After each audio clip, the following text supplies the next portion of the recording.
Welcome back mga ropa, kwentuhan muna tayo. Pag-usapan natin ang pinakabagong game, pinakang recent game ni rin sa bando, kung sa kubunan ng KCC Aegis. At dito nga sa game na to mga ropa, napakaganda, sobrang halimaw, napakalakas na performance na naman nga ang pinakita ni rin sa bando dito sa game na to. Take note mga ropa, ang kubunan ng KCC Aegis ay pang-apat sa buong KBL. At currently mga ropa, pangalawa pa rin ang kubunan ng Anyang KGC o ng kubunan ng June Kwanjang Red Boosters. At sinabi ko nga sa inyo, maganda ang performance sa pinakita ni rin sa bando, mapa-scoring man yan mga ropa sa pagbabalik ngayon ng Korean Basketball League. Solid na solid ang kanyang all-around performance mga ropa, at dito nga sa possession na to kitang-kita natin ang taas ng kinalon dyan ni rin sa bando para makuha yung rebound. Nagpabilib na naman si rin sa bando sa mga Korean basketball fans. Ngayon mga ropa, dito sa video na to, isa-isa-may natin ang nangyari sa game sa pagitan ng kubunan ng June Kwanjang Red Boosters kung sa kubunan ng KCC Aegis. Ito ang game analysis at breakdown sa mga halimaw ng performance. Napakagandang performance sa ginawa ni rin sa bando dito sa game na to. Simulan na natin to. Okay game. Ngayon mga ropa, dito pa lamang sa may pagbubukas ng first quarter, pinaramdam kaagad ng kubunan ng June Kwanjang Red Boosters ang kanilang solid na defensa. Kitang-kita natin dito, good defense yan turns into steal para sa kubunan ng Red Boosters. At nakapag-convert pa sila ng fast break dyan mga ropa para magkaroon sila ng easy 2 points. Basket is good. At dito sa possession na to mga ropa, tignan natin, naka-zone defense dyan ang kubunan ng KCC Aegis at na-breakdown yan. Natibag yan ang kubunan ng Red Boosters mga ropa gamit ang play na to. At ang resulta niyan, easy 2 points ulit ang nagawa dyan ang kubunan ng Red Boosters. Basket is good. And again mga ropa, pressure nga ang depensa ng kubunan ng Red Boosters dito sa game na to. Another turnover na naman ang tinala dito ng kubunan ng KCC Aegis. At dito sa turnover na to mga ropa, heto na, na-kick outan ng bola si rin sa bando dito sa may left side corner mga ropa. At kitang-kita natin dyan, umatake siya sabay pull up mid-range jumper. Ang resulta nito, easy 2 points kagad nagawa dyan ni rin sa bando. Basket is good. At still mga ropa, matindi ang depensa pa rin talaga ang ginagawa ng kubunan ng Red Boosters. Again mga ropa, sunod-sunod na mintis nga kanilang ginagawa. At sa pagkakataon na to mga ropa, good close out ang ginawa din na rin sa bando sa may right side corner para magmintis ulit ang tirada dito ng KCC Aegis mga ropa. At sa pagkakataon na to, si William Navarro ay naswingan din ang bola dito mga ropa. Pumasok ang tirada dyan ni William Navarro. Basket is good. Take note mga ropa, si William Navarro ay Filipino player din na galing sa Northport, Batangier. At sa pagkakataon naman na to mga ropa, pumasok ang mid-range jumper dito ni Johnny O'Brien para tapusin ang first quarter sa score na 24-14.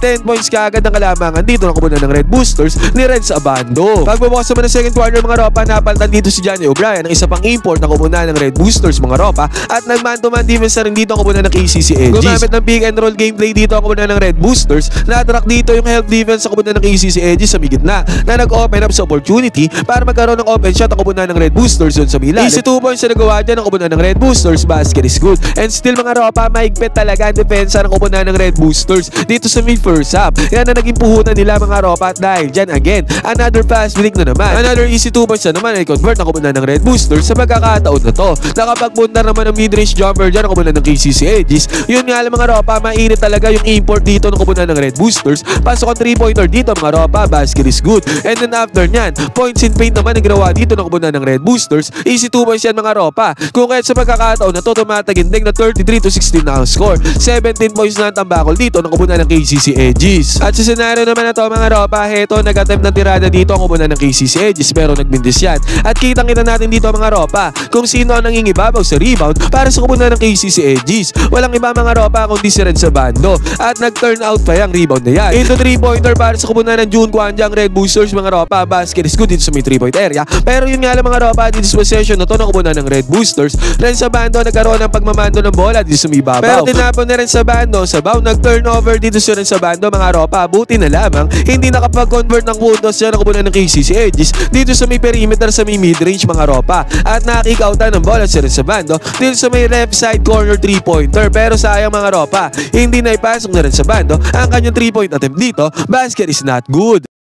Pero dito sa may transition mga ropa, bumawi dito si rin sa bando. Again mga ropa, nakikoutan siya ng bola dito sa may left side court 3-pointer. Same position mga ropa, same place. Pero sa pagkakataon na to, different result. Pumasok na 3-pointer dito na rin sa bando sa may left side court 3-pointer. Basket is good. At sa pagkakataon na to mga ropa, sa possession ng kubunan ng KCC Aegis, magandang depensa ginawa dito ng kubunan ng Red Boosters. Sumabay dyan si rin sa bando sa may 3-point area mga ropa. Pero better offense na nangyari dyan para sa kubunan ng KCC Aegis Pumasok ang 3-pointer mga ropa, basket is good. Pero still mga ropa, sa pagkakataon na to, tumataginding na 38-20 pa rin ang score. Tambakol pa rin ng 18 points sa kubunan ng KCC Aegis dito sa may second quarter. At ang nangyari nga dito mga ropa, nag-set up ng play ang kubunan ng Red Boosters para kay Ren Sabando mga ropa, pero sayang lang, hindi nakuha ni Ren Sabando ang alley play dito. Medyo mataas ang pasa dito ng teammate ni Ren Sabando. Highlight na sana mga ropa, pero hindi nila na perfectly executed yung play na yan. Pero sa pagkakataon na to mga ropa, pressure defense ang in-apply dito ng kubunan ng Red Boosters. At kitang-kita natin dito mga ropa,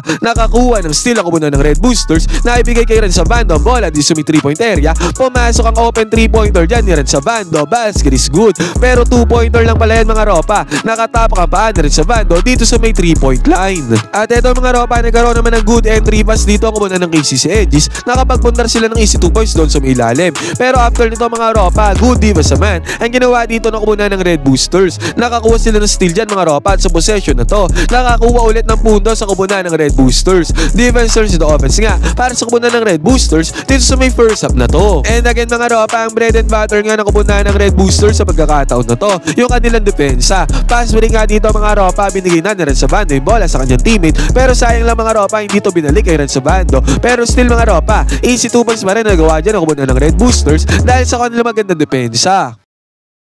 Pero ang kubunan ng KCC Aegis mga ropa ay nakabawi dito, maneuvering through the defense sa kubunan ng Red Boosters para sa easy 2 points. And then after nito mga ropa, 3-pointer naman ang ipasok ng kubunan ng KCC Aegis. Pero bago tuloy matapos sa second quarter na to, nabigyan ng bola si Ren Sabando dito sa may right side court 3-pointer. Pumasok ang 3-pointer dyan ni Ren Sabando, basket is good. Kung kaya itong first half na to mga ropa ay natapos sa score na 48-29, 19 points na tumataginting ang tambakol dito ng kubunan ng KCC Aegis. At pagpasok ng third quarter mga ropa, buwan naman ng 3-pointer kagad ang ipasok dito ng kubunan ng Red Boosters. Nakabawi naman ng 2 points sa kubunan ng KCC doon sa ilalim, easy 2 points, basket is good. Pero up and under move naman ang ginantay dito ng kubunan ng Red Boosters, easy 2 points yan mga ropa, basket is good. Pero dito sa pagkakataon na to mga ropa, sunod-sunod na puntos ang ginawa ng kubunan ng KCC Aegis. Nakakuha sila ng 3-pointer dito sa may top of the key, basket is good yan. And then after nito mga ropa, nag-turnover ang kubunan ng Red Boosters at nakapag-convert ng puntos sa kubunan ng KCC dito sa may fast break, easy 2 points ulit yan mga ropa. And then after nito mga ropa, fake dito sa may gitna, another 2 points na naman ang nagawa dyan ng kubunan ng KCC Aegis. At ang malapit pa dito mga ropa, nag-set pa sila ng pick and roll gameplay, and again mga ropa, nakapagpundar na naman ang puntos dito ang kubunan ng KCC. Sunod-sunod na puntos na nga kanilang ginagawa sa pagkakataon na to mga ropa. At sa pagkakataon na to mga ropa, tumataginting na 53-40 na ang score. 13 points na lang ang lamang dito ng kubunan ng Red Boosters. Natapyasan na yan ang kubunan ng KCC. Nagmintas pa dito si Johnny O'Brien sa may 3-point area mga ropa. Nag-attempt naman ng 3-pointer dito ang kubunan ng KCC, pero nagmintis yan mga ropa. At tingnan natin kung sino nandoon sa may ilalim sa may rebound. Monster rebound na ginawa niya ni Ren Sabando. Nangingibabaw yung talon niya dyan mga ropa. Ang taas na talon dyan ni Ren Sabando para makuha yung rebound. And dito mga ropa, sumubok tumirada si Johnny O'Brien, pero good defense naman ang ginawa dito ng kubunan ng KCC Aegis. Nasa kanila na nga momento mga ropa, at nakakuha pa sila ng fast break. Easy 2 points na naman nagawa dyan ng kubunan ng KCC. 53-42 ang score mga ropa, 11 points na lang ang kalamangan dito ng Red Boosters. Nag-attempt ulit yan si Johnny O'Brien ng 3-pointer mga ropa, pero mintes ulit yan. Buti na lang yung teammate dito nila Ren Sabando ay nakuha ang tip in para sa kubunan ng Red Boosters. 2 points na nagawa dyan ng kubunan ng Red Boosters. And again mga ropa, dito ulit another good defense na naman ginawa dito ng kubunan ng KCC Aegis. Block yan mga ropa na nag-turn out dito sa may right side corner 3-pointer nila mga ropa. Pumasok ang 3-pointer dyan ang kubunan ng KCC Aegis, basket is good. 55-45 ang score mga ropa. 10 points sa kalamangan ng kubunan ng Red Boosters dito sa may third quarter. Buti nga mga ropa, nakapag-respond ng napakagandang play ang kubunan ng Red Boosters sa pagkakataon na to. Nakapagpundar sila ng easy 2 points doon sa may lalim, doon sa may paint. Pero ang kubunan ng KCC mga ropa, naiwanan ng sentro nila na open dito sa may perimeter. Easy 2 points din na nagawa dyan ang kubunan ng KCC mga ropa. At sa pagkakataon na to, pinasok na ulit ang kubunan ng Red Boosters itong si Ren Sabando. And then after nyan mga ropa, nagkaroon ng good penetration dito ang teammate ni Ren Sabando. Nakakuha siya dyan ng favor na tira mga ropa, basket is good yan. At pagkatapos nyan mga ropa, nagkaroon pa ng fast break dito ang kubunan ng Red Boosters bago tuloy matapos ng third quarter na to. 61-47 ang score mga ropa, lumobo ulit sa 15 points ang kalamangan ng kubunan ng Red Boosters. At pagpasok ng fourth quarter mga ropa, naman, no? Puntos na naman ang kubunan ng Red Boosters, pero ang kubunan ng KCC mga ropa ay nakabawi kagad dito. Pero sa pagkakataon na to mga ropa, nabigyan ng bola si Red Sabando dito sa may gitna. Teardrop shot ang ginawa dyan ni Red Sabando, floater mga ropa, easy 2 points na nagawa dito ni Red Sabando, basket is good. Sa scenario na to mga ropa, still 65-50 pa rin ang score. Tambakol pa rin ng 15 points sa kubunan ng KCC Edges, pero sa pagkakataon na to mga ropa, top of the key 3-pointer naman ang pinasok dito ng kubunan ng KCC. Basket is good yan mga ropa, easy money. At samantala mga ropa, sa possession na to natawagan ng offensive foul ang kubunan ng Red Boosters mga ropa. At pagkatapos niya nagkaroon naman ng hustle play dito si Red Sabando. Good steal yan mga ropa, yun nga lang hindi na-convert ng kubunan ng Red Boosters into fast break ang steal na to ni Red Sabando. At nakakuha naman ng 3-pointer dyan ang kubunan ng KCC Edges mga ropa. Sa pagkakataon nga na to, bigla na silang umahabol sa puntos kung kaya naging crucial pa ang laban doon sa may dulo. Nag-attempt naman ng 3-pointer dito si Johnny O'Brien mga ropa, pero mintis yan. Tignan natin ang ginawang effort dito ni Red Sabando. High flying rebound na ginawa dyan ni Red Sabando mga ropa, kitang-kita natin. Sobrang taas na naging talon dyan ni Red Sabando mga ropa para makuha niya yung rebound. Yun nga lang mga ropa, ni-rule out yan ng referees. May tinawag dyan against sa kubunan ng Red Boosters mga ropa, kaya napunta sa kubunan ng KCC ang possession. At sa possession naman na to ng kubunan ng KCC Edges mga ropa, nakakuha sila ng puntos doon sa may ilalim, doon sa may paint. Kung kaya sa pagkakataon na to mga ropa, 65-59 na ang score. 6 na puntos na lang bigla ang kalamangan dito ng Red Boosters. Wala nang 5 minuto natitira dito sa may game. Naging intense pa nga ang laban na to mga ropa sa pagitan ng dalawang kubunan na kung saan tambakol na ang kubunan ng KCC Edges kanina. Nagsagutan na nga dito mga ropa, 2 points para sa kubunan ng Red Boosters, basket is good. Pero nakakuha din ng 2 points dito ang kubunan ng KCC Edges mga ropa, basket is good din yan. At sa possession na to ng kubunan ng Red Boosters mga ropa, nag-attempt ng mid-range jumper dito si Red Sabando, pero nagmindes yan mga ropa. Nag-timeout dito ang kubunan ng KCC Edges, 67-61 ang score mga ropa. 6 na puntos pa rin na lamang dito ng kubunan ng Red Boosters. Crunch time na to mga ropa. After ng timeout, nakakuha kaagad ng 2 points sa kubunan ng KCC mga ropa, basket is good yan. Buti na lang mga ropa, si Johnny O'Brien ay nakabawi dito para sa kubunan ng Red Boosters. Pero ang kubunan ng KCC mga ropa, sumagot ulit yan ng kanilang another 2 points mga ropa. At ang malupit dito mga ropa, nakakuha ng 3-pointer dito ang kubunan ng Red Boosters, basket is good yan. Pero yung bawat tirada dito ng kubunan ng Red Boosters ay may sagot ang kubunan ng KCC Edges mga ropa, kung kaya't hindi talaga sila nakakalayo sa puntos sa pagtatapos ng fourth quarter na to. At ang nangyari nga dito mga ropa, nagmintes dito si Johnny O'Brien, nagkaroon ulit ng 2 points dyan ang kubunan ng KCC Edges. Kung kaya't ang nangyari dito, 2 puntos na lang kalamangan ng kubunan ng Red Boosters. Pinakabat pa talaga sila dito ng kubunan ng KCC.